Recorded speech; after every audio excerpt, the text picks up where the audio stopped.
Hey, hope you're good. I put on my story asking if anyone wanted to ask any mental health related questions. I only got a few responses. I'll read them out anyway. Can BPD have symptoms of remission before the symptoms come back from your experience or knowledge?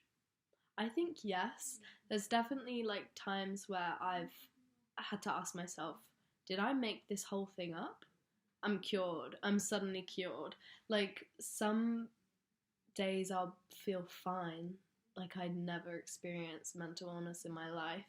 And then the next day I have a breakdown and I'm like, oh, okay, she's back. So in my experience, like I've had short remission periods, but BPD in the UK anyway is considered a chronic illness, so it can't really be like cured, but I think it can go away for periods of time. I'm not a doctor or anything, but in my experience, you can have small periods of remission with BPD. My BPD is already awful, and ever since being quarantined, it's been so much worse. Help, please. For context, I'm in a relationship, struggling not having person communication.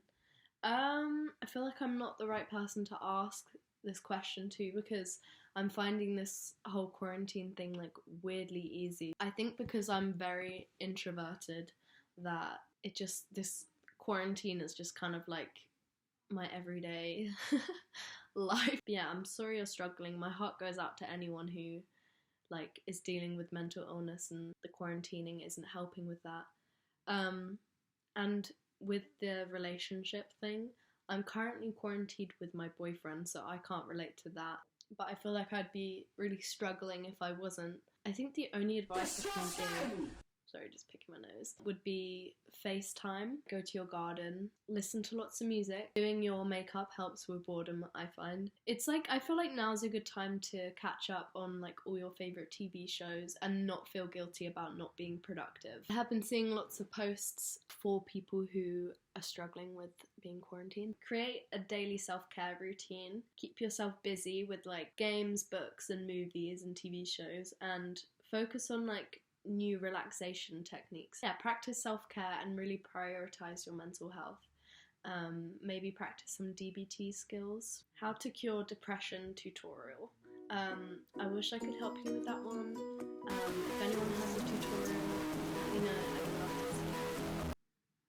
Drink water. How are you?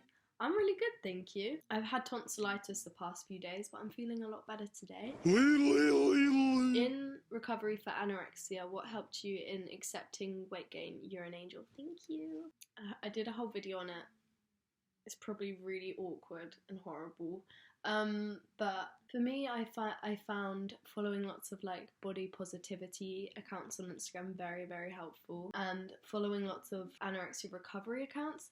And when I say recovery accounts, I don't mean like quasi recovery. I mean like full 100% recovery. It's all about body acceptance, I find, rather than because self-love is like a journey. I feel like at first you have to just accept your body as it is. And the funny thing is, I found my body image became so much better as I started recovery. Like my body image whilst I was in like the depths of my eating disorder was so much worse than what it is now.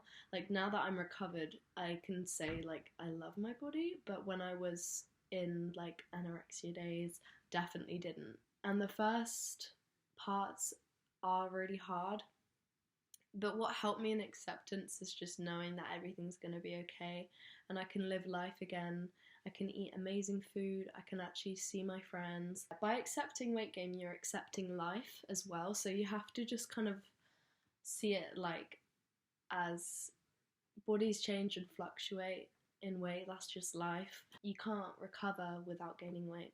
So recovery equals life. So in a way, like weight gain means life. People on the internet are so beautiful, and I struggle with body standards and body image.